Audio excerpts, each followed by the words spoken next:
ফটিক বাবু, ভেতরে আছেন নাকি? আসতে পারি? আরে, আরে প্রধান সাহেব যে, আসুন আসুন।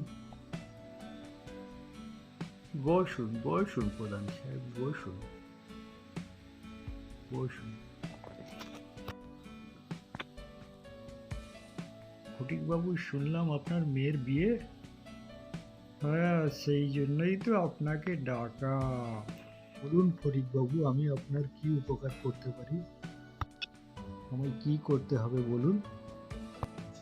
দেখুন প্রধান সাহেব, আমি তো রোজ দিন আনি দিন খাই, তার উপর মেয়েটার বিয়ে। আপনার মেয়ে উচ্চ মাধ্যমিক দিয়েছে তো? হ্যাঁ, তারপরেই তো বিয়ের সম্বন্ধটা এলো, আর আমরা বিয়ের কথা চিন্তা করলাম যে বিয়ে দিব। কন্যাশ্রী 25,000 টাকা পেয়েছেন তো? হ্যাঁ প্রধান সাহেব, সেই টাকা দিয়েই তো কোনো রকম গয়না করে মেয়েটার বিয়ের জন্য বুক বেঁধেছি। তাহলে এবার বিয়ের জন্য 25,000 টাকা পাবেন, বুঝলেন ফটিক বাবু? কোনো চিন্তা করবেন না। 25,000 টাকা সে কি করে সম্ভব প্রধান সাহেব?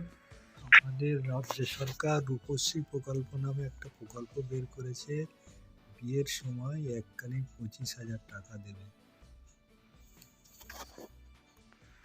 বাহ, সে তো খুব উত্তম জিনিস। তাহলে কাগজপত্র রেডি করে বিডিও অফিসে জমা দেবেন, বিয়ের আগে 25,000 টাকা পেয়ে যাবেন। ওকে, ঠিক আছে প্রধান সাহেব, ঠিক আছে।